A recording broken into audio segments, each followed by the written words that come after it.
Welcome, everybody, to the Chinchilla Pickin' Podcast. It is May the 10th, 2023 at 8 p.m. As always, we hope to be entertaining, educational, and uplifting because we want everyone to make money. My name is David Underwood, and I am joined by Brandon Beaver. Brandon with a new haircut. Beaver, what's going on, man? I just got a new haircut. That's all. A little bit more breezy on my head right now. So for those of you who which is everybody who really can't see us, Brandon had full head hair of locks, and he decided to join me in shaving the head all the way down. I do mine not by choice. I don't, you're doing yours by choice today. So It's gonna be like that Seinfeld episode when I just decide to grow it back and I realize I'm actually bald. Right. There you go. There you go. Well, I appreciate the support, man. I appreciate the support, joining us bald guys in that regard. Thank you. We need the more the merrier. Make us feel accepted. How is everything else, man? How's everything going? Doing all right. I think spring and summer has finally hit, man. I mean, it's the warmer temperatures. I know this is stock investment, and I just thought of this. The warmer temperatures here in the Midwest, is that going to make people want to start traveling more, get outside, and start doing those things more? Are we finally going to see the airlines? They've been raising rates forever. I just got so tired of walking out to my car and it being frozen over in April. Yeah. Mornings. Yeah. Yes. And we finally have broke through that. So now my AC is running constantly. So there you go. We just now turned ours on. Really? Just trying to save money. Yeah. It was like 80 degrees in the house during the day, even though it was like 75 outside. But at night it was like 60. So yeah, that's not bad, man. Oh no, I just leave mine running, man. Right? Like I can afford it. Yeah. Ouch. Anyways, we actually do have stock and investment news to talk about. So what do you say we get into it? Rules. Brandon and I get together 5 to 10 minutes before the show, and we tell each other what we're going to talk about. You actually hear the live discussion here on the show. Brandon has the meat of the program today, as always, because he comes prepared and does lots of research, and I am the slacker that I am. So, Brandon, lead us off. Take us away. Dave, you're probably going to use Chat GPT to write the next episode. I am now. I might do that just to upend you once and say, hey, look how much research I did. Or Bard. Yeah, I don't know. Hey, before we actually get into the things that I told you I was going to talk about. Oh, you're going to surprise me with something. Here we go. Just real quick. I mean, we had 4.9% CPI come in today. Yeah, I saw that. I saw that number. It beat expectations by, like 0.1% or something like that. So kind of flat, but and I think everybody kind of expected, including me, even to the stock market to rally pretty hard off of that today. But I think actually like people are kind of approaching this with the right mindset, and that like, okay, well, now we got to kind of worry about what's on the other end of this. Inflation's coming down. Does that mean that we're going to have a recession? So where do we go from here, right? Because if we're going to have a recession, people started, I think, piling into the big tech FANG stocks, which in the past, like basically 15 years, they've proved to be a safe haven. I think they're going to actually, I disagree with you. I think they're going to pile more into like the new spinoff from Johnson & Johnson, which is everyday products that we use every single day. But like, so just based off today, what happened? Like Procter & Gamble, I think would be a good play off of that. But what happened today was that like the FANG stocks outperformed just today. So, and that had to do with Google's news, which I know you're going to get into, and the AIs and all that is moving. People were looking for someplace, and that's the hot market right now. And that's the macro side of the stock and investment, which is the side I tend to live in more often than not, is the macro and the news of the day. And I think that's what you're seeing, Brandon, is people are just piling into that because that's what's hot. That's what's on the lips. That's what everybody's talking about. Yes, we had a brief break from that today with the inflation data coming out and people really digging into that a little bit. Inflation's coming down. I know what you're leading to. You're leading to the fact that inflation drops at a few months after the Feds raise the rates, right? There's a delay response in inflation. So with inflation dropping so heavy, so quick, just a few months ago, we're still at 7%, and now we're dropping down to 4.9. You're worried that because the Fed was still cutting rates, that we're going to go down and go into a deflation very quickly rather than a smoother transition to that. Right. I think we might touch deflation. I don't think we're going to stay there for any particular period of time. I think we'll just touch it and go. And so that's what I'm looking at. I don't see a heavy recession until the federal government start making student loan payments again, because everybody's been using that discretionary income to float the economy right now. And when you have to start making that 500, 600 or, more student loan payment again, there goes all that discretionary money gone. And now people can't afford to go out to eat or buy those extra gifts that they are buying right now. I was unaware that people were actually paying back their student loans. I didn't think anybody was actually doing that. Really? We're going to go there. I just want to say, for the sake of anyone listening, yes, I paid mine off. I had student loans and I paid mine off completely, all of them, before I turned 30 years old. I think that's going to be more of a problem, Brandon, is when that happens. And I think, unfortunately, the current administration, I believe, is, and I hate to say this because we try to stay apolitical on the show. We do our very, very best. But I believe the current administration is playing politics with this and trying to stretch that out until after the election. And I don't think that's the right thing to do, because you're just delaying a problem. It's given a longer time. People don't have to make the payment, because once they start having to make the payment, now it's a big issue. You're going to see complaints and anger and all kinds of things happen because of it. And it's going to cause a lot of ripple in the stock and investment world that we live in. And it's gonna really hurt a lot of those discretionary names. I think you'll something like Darden Restaurants would be something you might want to not own at that time. Yeah, you might be right about that. Now, on the other hand, getting into this, if number one, I think, first of all, even after sort of the NASDAQ rally over the past 2 months, if you're looking at stocks that have been really, really, really beaten down, tech is still kind of in that area, right? So I think you might be having, still a little bit more of a relief balance here too, but also at the same time, if there is a soft landing, the one thing that will absolutely, like, in my opinion, just a blow your face off rally, if it's a soft landing, what tends to outperform if interest rates plateau and inflation goes down, and there's no recession or anything like that, or no like steep recession or anything, it's gonna be tech. Okay. I mean, I'm not saying there's gonna be a soft landing. I'm not going back on my position. I still think that it's possible, but it's still, I think, like, probably gonna have a hard landing, in my opinion. But are you hashtag meta in it, or are you like doing semiconductors? Where are we going with this tech? Are we doing the hard side of it with the semiconductors such as NVIDIA, Intel, AMD, Micron, Taiwan, or are we going with the software side of Google and Meta and Apple? Well, Apple's kind of both. As much as I'd like to get back into Taiwan semiconductors, I still have the position that it's too much of a exposure to China and the situations that are going on over there. So just kind of stay away from Taiwan semiconductors now. I think you just go with the basics, and with, NVIDIA could be on that list. You have to have the stomach to be able to handle that kind of volatility, but NVIDIA is on that list, I think. But I think the basics, the FANG stocks, like the Apples, the Googles, even Netflix at this point, I mean, I probably would be my last choice, just because it's a little bit of a higher valuation and it's gone crazy over the past couple of months.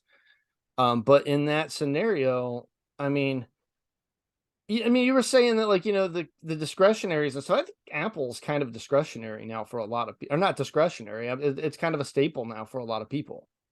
Okay, all right. So you say that, and it is a staple, but how do I put this? So I have a daughter. I have a teenage daughter, right? We all know this. I've talked about it on the show.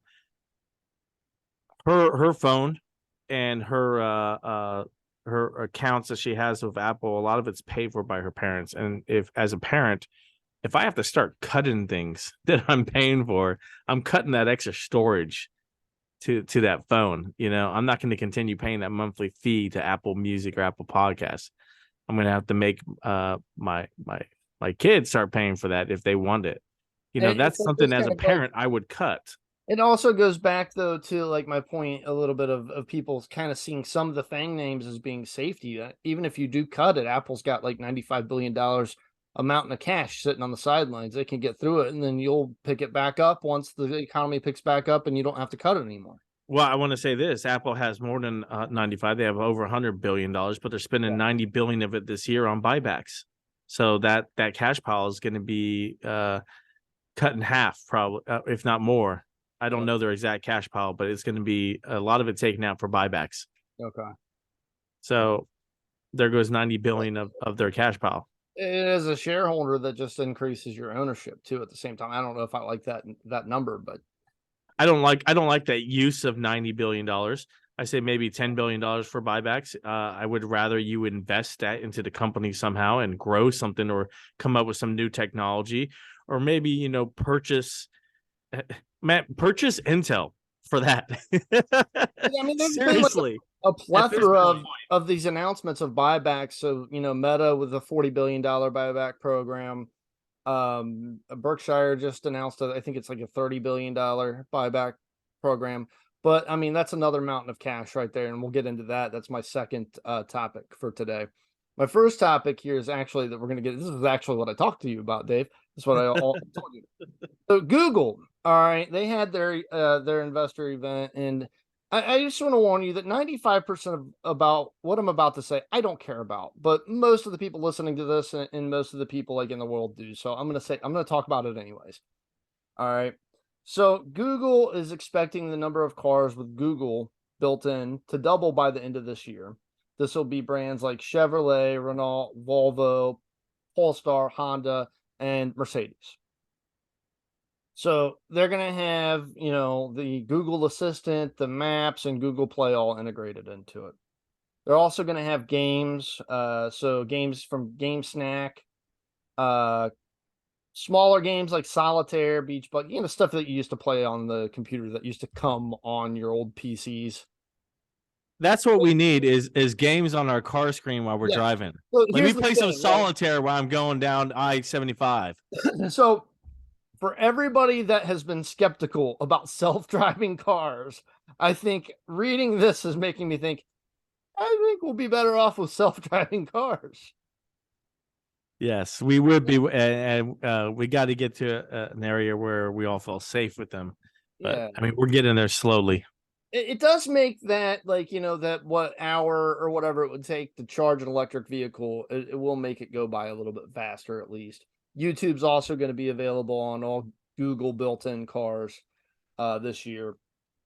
They're working with Cisco, Microsoft, Teams, and Zoom. They're going to enable conferencing in the cars. Another reason why self-driving cars need to come soon. Google results with AI. They're going to start making this available to select people in the United States. You're going to have to apply for a wait list. You're going to be a part of what's called Search Lab, where they'll be able to test out how the product is working, and you'll be able to give feedback.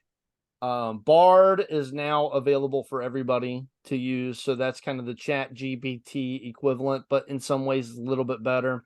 You can now make AI images with Bard. So you can tell it like, hey, paint me a sunset or whatever, and it'll do it.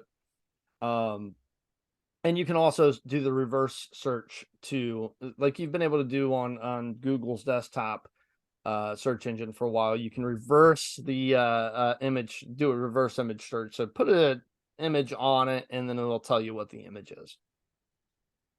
Yeah, I know. I don't care about any of this either, Dave. But no, it's so look. All right, let me just interrupt you here, man. I'm about to get what I do. I'm about to get to what I do care about, though. So, and it's something that could make money for them. But go ahead. All right. the chat AIs and the GPT AIs and the Bard AIs, and that's all fun. It's good, and there are some uses for this, right? That's not what AI is actually being used for in actual industry and in actual business nowadays. Let me give you an example. This is just an example. So there's a lot of biopharmaceutical companies use AI. Here's how they use AI. When they want to run formulas and calculations for whether or not a certain chemical formula is going to react the way that they think it's going to react to solve this disease and cure this problem, they run it through an AI system, and the AI system will run through all these different scenarios with it and come up with the best possible cases and give its reason for it. And it does it overnight. That same process would take us humans, months to do. And so that's how AI is being used in business. They're not using it to sit there and say, hey, AI, how are you? What do you think about? No, they're using it to run programs and softwares for them and come to solutions and processes faster than what we can do. And that's what business is using AI for. This chat GPT AI is fun. It's great. There are some uses for it. You can use it for business, but it's not, I guess, unless you're running an ad on it, there's not much way to make money off of it for Google's sake. So here's one way. This is what caught my eye. It can code in 20 plus programming languages. And it can also explain to the person where the code came from and how the code works. So I can ask it to code something for me. Yes. Write me a code for XYZ and it will do it. Yep. It said 20 plus programming languages. So is this why? So here's my question then, and here's my thought, and you'll see where I'm going with this. So when IBM says that they're halting hiring and they're going to go ahead and replace 3,500 employees with AI, they're talking about, some of these employees are probably engineers and coders, because we no longer need people to do that. We can just have this computer run these programs and say, this is what I want the program to do, write the code, and it will go ahead and write the code for us. Yeah. But here's the thing, in the end, if that saves money for the company, that's just going to wind up creating more jobs down the line anyways, as they want to go into new and other avenues. So, I mean, you say it saves money, but in earlier episode of this show, guys, look it up if you don't. I went into detail on the numbers. I broke it down. It's about NVIDIA and how much it costs, how much NVIDIA is charging companies for the chips that these companies need. This is not something they prefer. This is something they need to run these AI programs. All right. So is it really saving money when these companies are paying NVIDIA billions and billions of dollars to get these servers and chips and everything up and running? I think NVIDIA is the real winner here if this is a route that these companies are going. It has to be. And there's going to be so many losers in the AI thing. And you'll probably see companies and stocks overreact to it. Companies will probably fire people or lay them off, and then later on realize I probably need a person doing this job. But the winners in the end, I mean, you're not going to lose with NVIDIA on that. It's not going to happen because they're going to need them anyways, no matter what. Yeah, right now. I mean, we also on the very next week, I covered some of NVIDIA's competitors that are up and coming, but they nowhere have the infrastructure in place, not even close to the infrastructure in place that NVIDIA does to produce these servers and chips. And so I think the closest competitor to NVIDIA is 2 years out, I would say, from being an actual competitor in this space. And then this why I wish the China situation didn't exist, because fact of the matter is that 67% of those chips are manufactured by Taiwan Semiconductors. But once again, it's the China situation that hangs right over it. And I don't like to be surprised. So I don't want to wake up tomorrow and then have China's President Xi say something that sends my stock going down that I didn't expect it. And see, that could happen when NVIDIA. So we say NVIDIA is a great play, but that can happen when NVIDIA, because we saw this before. We saw this before with the terrorists of the previous administration. And what happened was NVIDIA was unable to ship what they needed from the U.S. to China, in fact, because their tariffs were going back and forth, and NVIDIA needed those supplies in order to finish building their chips in China. And then what happens if our imports from Taiwan slow down? Then that hurts everybody. So Right. So back to Google AI.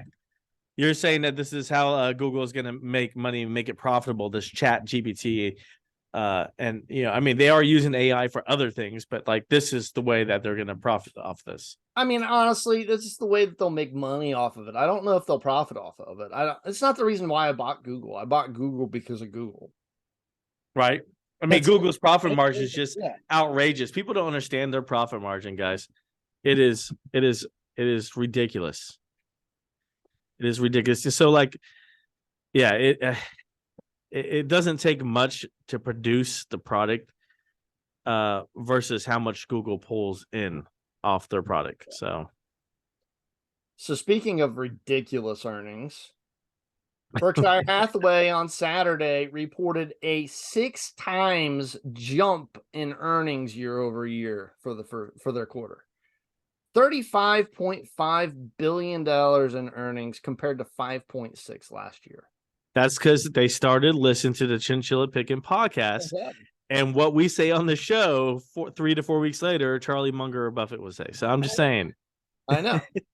Allegheny Insurance, right? Right. Yeah. See, $31.1 billion came from insurance operations. Now, to be fair, these are mostly unrealized gains, and Warren Buffett would say they're meaningless because he tries to talk that stuff down. But I don't think it's $35.5 billion not meaningless. That's well, all right. So, all right. Let me break this down for people who are new and listen and don't really fully that you haven't been trading that long, you haven't been investing that long. Unrealized gains. So let me talk about this. Give me 1 minute, and I can explain this. I buy stock ABC for $10 a share, right? I have X amount, thousands of shares, if it doesn't matter, right? I buy it for $10 a share. Well, let's say I have 1,000 shares. Make the math easy because I'm not that smart. So all of a sudden, this XYZ company goes up to $20 a share, right? Mm-hmm. I had 1,000 shares. So in theory, I now am $10,000 richer because of the how much that stock moved up. But because I haven't sold that company yet, those gains are not realized. That's what we mean by unrealized gains, meaning it's the stock has moved up, my net worth has moved up, but I haven't sold that stock yet to actually cash out and take my profit off the table that I made on that company. So Warren Buffett is saying, until I take that profit, these aren't real gains, and I haven't really fully made the money on this yet. So he's kind of being modest here. But he's also being consistent because when they had unrealized losses at some point last year, he said the same thing, right? But Warren Buffett's one of the only people that I would discount the unrealized losses, but then still pay more attention to the unrealized gains because a lot of the stocks that he bought undervalued have come to value, and the earnings have come to fruition. And he also says at the same time that if you never have to sell a stock, you never have to pay the taxes on it. So take that into the account too, So unrealized gains, sure, like the you can say, well, that's because he hasn't sold a stock, but he hasn't paid the taxes because he hasn't sold the stock either. And he hasn't had to sell the stocks that he owns because the underlying reasons for buying them have not changed. Right. And and also you have that risk of let's say that let's go back to the example that that company I bought, and now it's at $20 a share. It drops back down to 15. So now my net worth drops back down. And that's why he's like saying like this isn't real yet until I sell, because that stock could come back down and then I really didn't make as much as I thought I was. So he is being modest, he is being conservative in his wording and approach, and we understand it.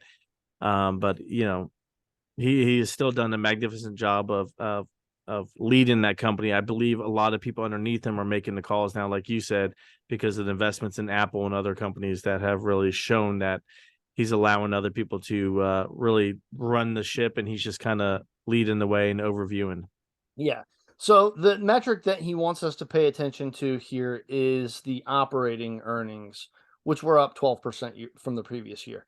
They're at $8.07 billion, and that's pure cash. That's why he wants you to look at that rather than the volatile and unrealized gains or losses or whatever. I mean, $8 billion in operating earnings is pretty good. I'll take that. I'll take it too. I'll take two, please. Doubled their stock stake in Pilot.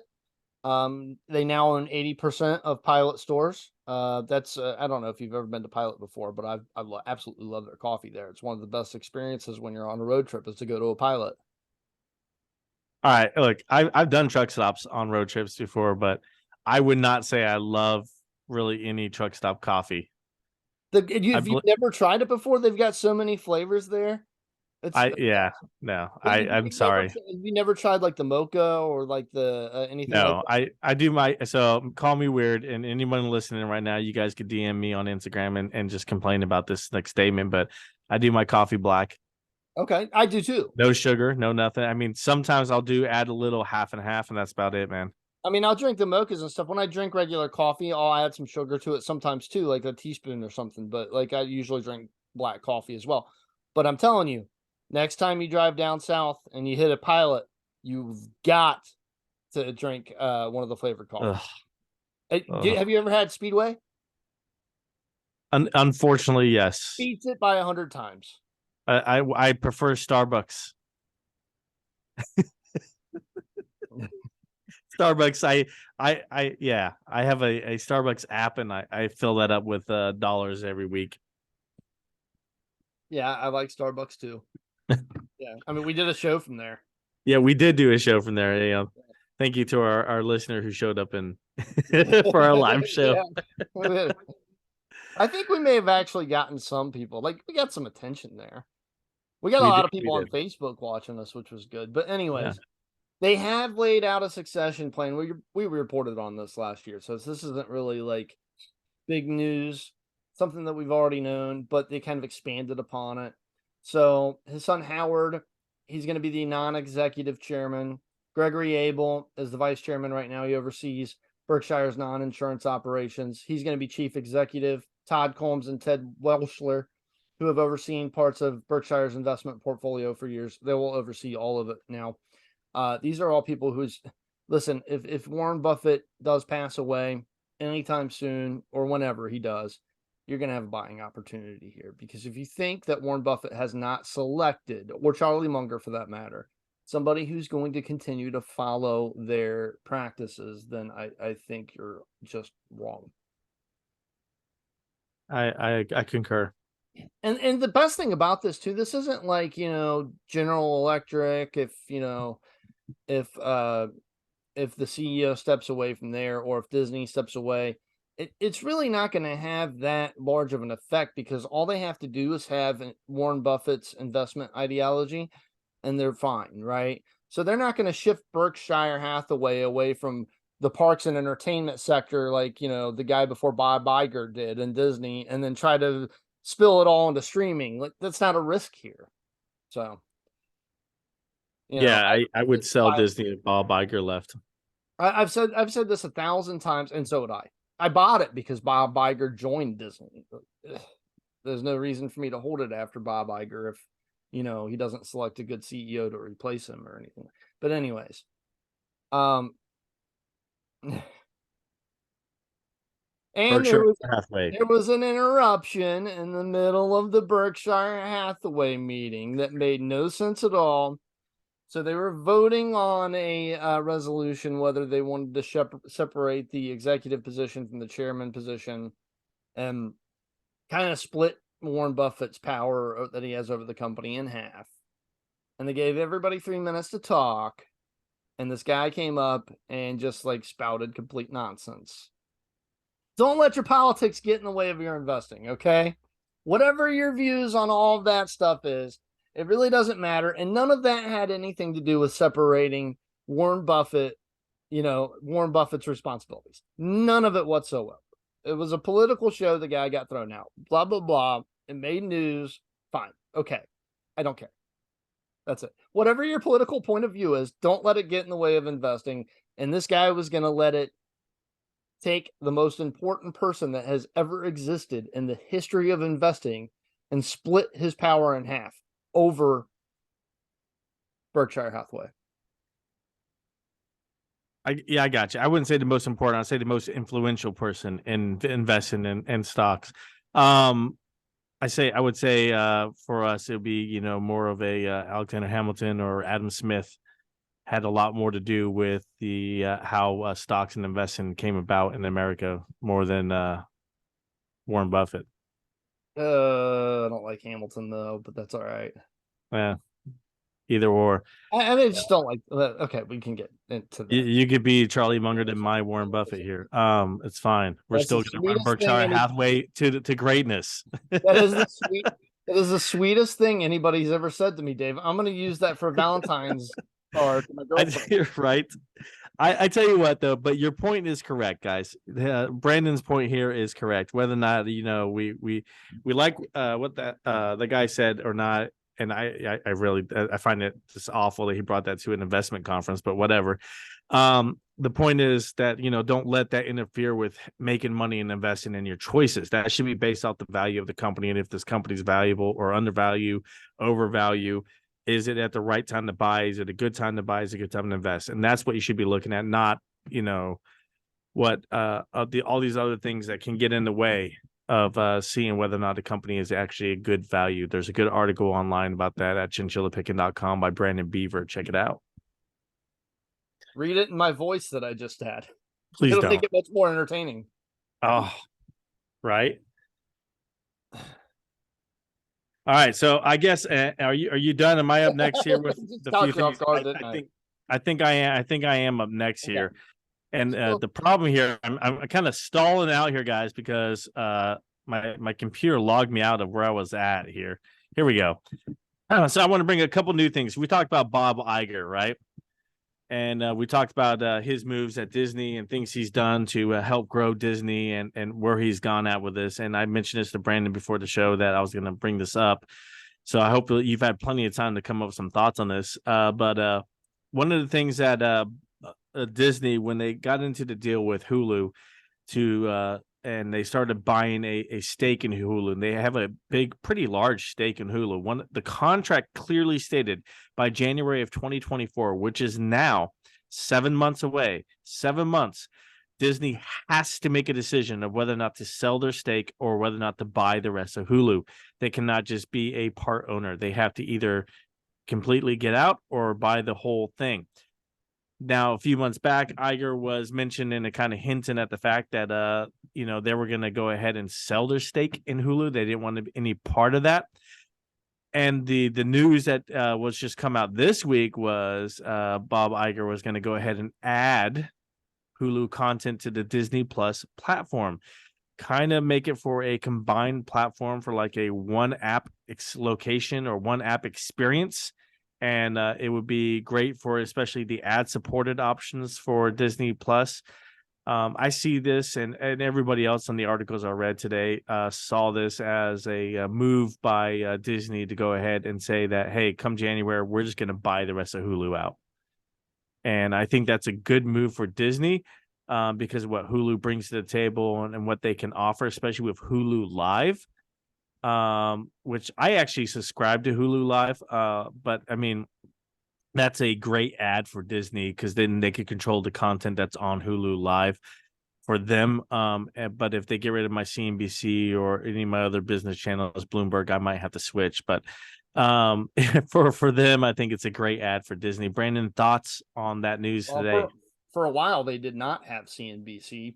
And I've been a Google Live subscriber for a very long time. Hulu Live. This is Hulu Live, not Google Live. Yeah. Hulu Live. I've been a Hulu Live subscriber for a very long time. And at the very beginning, they didn't have CNBC for me. So that it used to be frustrating. But let me ask you this question. Have you seen Saint X? I have not. I know you keep mentioning it, man. I believe it or not, I am very busy. I have not seen that yet. No, I wasn't busy this past weekend. I was up at a lake, guys. I took off to Lake Michigan for a little bit, but I have not seen that yet. No. Yeah, on my list. Big time watch. You've got to watch. It's a really good show. That's a really good one.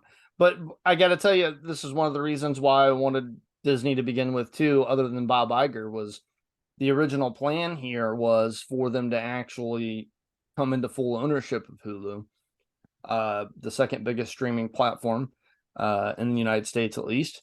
And that was one of the reasons why I wanted to buy it. So I'm glad that they're back to that position because I feel like it's a great idea. I mean, here's the counterpoint to that is Disney currently owns 66% of Hulu. Comcast owns the rest. If Disney were to sell, that would be a big, giant cash load coming to Disney's way as well. So, I mean, there is that to look at. That could be a large amount of cash coming their way, or stock, or something else, some sort of deal worked out if they choose to sell. But I'm with you. I believe that this is a clear sign that they're going to go ahead and move forward and buy Hulu, which I think will make for a great Disney joint company come January 2024. So it's a good investment, I would say, at this time, based off the current news and what we know about Disney. I think it's a good investment, especially since they just lost 4 million subscribers in Q2 this year. Bob Iger kind of shrugged that off on the earnings. He wasn't too concerned about that because of where the direction he wants the company to go. It wasn't all about just subscriber growth at Disney Plus. There's many aspects of the company, and he was confident, and I have a little more faith in him. I would say this might be something to add to your watch list and maybe look at building a position, but I'm not going to say an outright call today. I won't do that. I own it. There you go. Brandon And knows I'm it. already up on my base position on it though, so but I own it. But I like it. I like the idea of buying it even right now if you're going to hold it for a long time. They do have earnings headwinds and still a lot of things that they have to clean up from their previous CEO. When one of the things was the amount of money they were spending on streaming, so they've shifted some of that back into the parks division and around to Disney's core earnings right now. It doesn't surprise me they've lost subscribers in doing so. Right. But I do think that like owning Hulu, like if you want to stay a big player in the the streaming game, then owning Hulu is a big step in the right direction. Yes, it is. All right. So we both agree on where to go with that news. The next one I want to talk about real quick, and there's a couple things here I want to mention. First off, 2 companies involved in this. One is Icahn Enterprises, and the other is Hindenburg Research. Now, Hindenburg Research, this is not the first time we've talked about them on the show. And we have talked about them on the show for the exact same reason that we're talking about them right now. Hindenburg Research is well known for doing one thing. They go into a company, they short the company, and then they spread all these news and media reports about that company, about what's going on, because they think, and because either they believe they found something bad in the company, or they're just trying to go and spread some media news so that the company goes down and they can make their profit because they shorted the company first. Either way, they short the company first before they release the news releases about what they think they found at the company. Right now, Hindenburg Research, because they've done this before multiple times, so this is not the first company. Guys, do your research. Google this. If you have time, you're listening to this show right now, go home, Hindenburg Research and short selling, and look at all the companies they've done this to. So it makes me wonder, first of all, right there, that's a red flag to me. Second of all, they're doing this to Icahn Enterprises, which is owned by the chairman of the board is Carl Icahn. He's not the sole owner, but I mean, he's a founder and one of the big owners of this. They're going in there and they're saying that there's an investigation into they've overstated some of their holdings and funds, and that they're not worth what they're worth. So they're saying Icahn Enterprises said, hey, these positions and everything we own here is worth 100 billion, but Hindenburg Research is coming in saying they're only worth like 40 billion. They're misrepresenting. Should be fraud here. Let's investigate what's going on. This is the call out. So what happened today? The stock was at $55 before this news came out. Now the stock dropped all the way down to about $30, $29. I think it was the lowest point. At one point today, I texted Brandon, and I can share the screenshots if no one believes me, but I texted Brandon and I was like, I am definitely going to do a call option on Icahn Enterprises right now because this is ridiculous. I can't see Carl Icahn letting something like this happen at his company. And Hindenburg Research is just, it's one of these companies that is known for doing these type of things. And now, if it is true, it's going to take a while for these things to plan out and play out fully. So I believe we are going to see a bounce up in Icahn Enterprises. And I am currently up in my option right now on this. If I wasn't busy throughout today, I would have posted a video to Instagram, which is what I usually do when I get a quick option like this. So I apologize for that.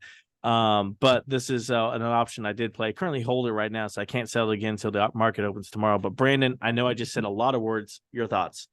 I would sell it just because it might become a battleground stock, but these short sellers, they've targeted Icahn in the past. He's got a volatile personality, so he likes to come out very angry and sometimes bury himself even more, at least for the short term.